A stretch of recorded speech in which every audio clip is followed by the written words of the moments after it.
বড় পর্দা থেকে ছোট পর্দায় গিয়েছি, কারণ বড় পর্দায় আমি যখন ইনভলভ হয়েছি অবশ্যই তখন ছোট ছিলাম, স্টুডেন্ট লাইফে অনেক কিছুই আসলে বুঝে আসেনি, মানে আমার ব্যাকিং বলতে আসলে কেউ ছিল না। আমার নিজের বুঝে যতটুকু কাজ করা দরকার আমি ততটুকুই করেছি, বাট আমার যেই কাজগুলো করা হয়েছে আমার আসলে অনেক কিছু ভুল ডিসিশন ছিল, যেটা গাইড করার মতো আমাকে আসলে ওরকমভাবে কেউ ছিল না। তো আমার ভুল ডিসিশনের কারণে যেটা হয়েছে, পরবর্তীতে আমার আসলে ফ্লোয়িংটা ওইভাবেই ছিল। আমার একটা পর্যায়ে গিয়ে মনে হয়েছে যে আমার মানে আমি যেটা আমার এক্সপেকটেশন অনুযায়ী আমি কাজ পাচ্ছি না বা ওরকম হচ্ছে না, মানে আমাকে মানানসই এরকম কোনো কাজ আসলে হচ্ছে না। তো তখন আমি এই জায়গাটা থেকে একটু ফেড আপ হয়ে গেলাম যে না, আসলে এটা আমার জন্য না।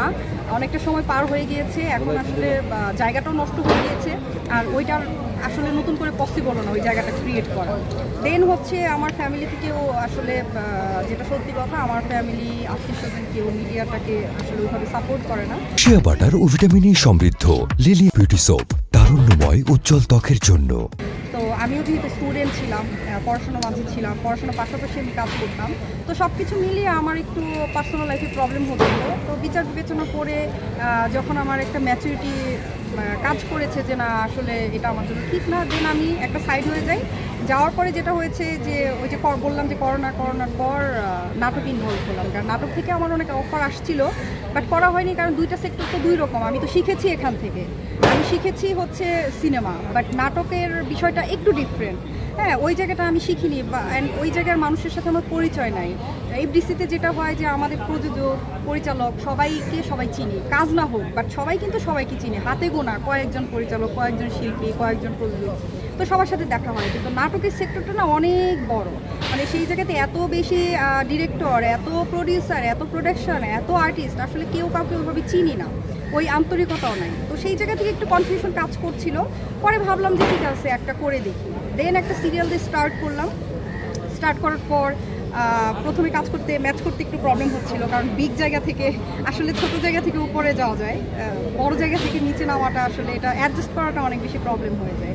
বাট আমি খুব শর্ট টাইমে অ্যাডজাস্ট করে নিয়েছি, কারণ হচ্ছে আমার পার্সোনাল লাইফ আমি খুবই নর্মাল, মানে যারা আমার কাছের তারা জানে। তো ওই জায়গা থেকে আমার বেশি একটা প্রবলেম হয়নি, আমি ম্যাচ করে গেছি। অ্যান্ড আমি ওইটা যখন শুরু করলাম, এরপরেই দেখলাম যে একটার পর একটা নাটকের অফার আসছে। দেন আমি স্টার্ট করলাম। একচেটিয়া আমি 3 বছর কাজ করেছি নাটকে, আলহামদুলিল্লাহ। ইভেন আমি নাটকে কাজ করে অনেক বেশি স্বাচ্ছন্দ্য ফিল করেছি। আমি যেটা সিনেমাতে পাইনি সেটা আমি অল্প সময় নাটকে পেয়েছি। একটা সময় নাকি প্রত্যেকটা ফ্লোরে শুটিং হতো এবং নায়ক নায়িকারা 2 শিফট করেও কাজ করতো, শিডিউলই পাওয়া যেত না। বাট সেটা তো আমাদের সময় আমরা দেখিনি। বাট তারপরে আমি যখন কাজ শুরু করেছি মোটামুটিভাবে কাজ হতো, মোটামুটি কাজ হয়েছে, যদিও আমরা সেই সোনালি যুগটা পাইনি, বাট কিছুটা হলেও কাজ করেছি। বাট এখন যেটা হয়েছে যে কাজ তো দূরের কথা, মানে এফডিসিতে ঢুকলে মনে হয় না যে এখানে কোনো মানুষ থাকে, এরকম একটা ফিল হয়। সন্ধ্যার পরে অন্ধকার, এই পাশ থেকে ওই পাশ গেলে ভয় লাগে, যেটা একটা সময় আমি যখন ইন করেছি তখন ওই জিনিসটা দেখিনি। অ্যান্ড মানুষও থাকে না, কোনো মানুষ থাকে না, দেখা যায় অনেক সময় দরকার ছাড়া আসলে এখানে আসা হয় না। তো এইটা খুবই দুঃখজনক। এখনও যেহেতু আমাদের চলচ্চিত্র অঙ্গন আছে, যেহেতু শেষ হয়ে যায়নি চলচ্চিত্র শিল্প, তো ওই জায়গা থেকে আসলে সবার উদ্যোগে আমাদের এই শিল্পটাকে বা আমাদের এফডিসিকে আরেকটু জমজমাট করা উচিত।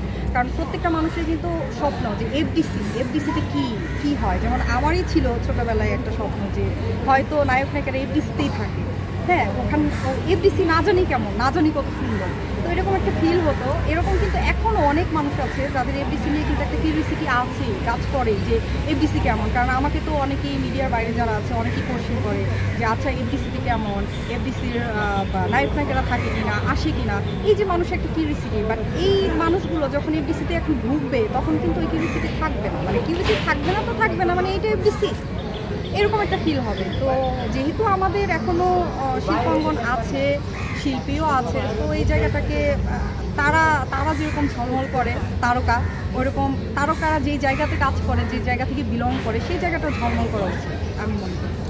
আপু, যেহেতু এফডিসিতে কাজ নেই, সিনেমাও কম, তাহলে কিভাবে সময় পাস করছেন, আর পাশাপাশি কিছু করেন কি?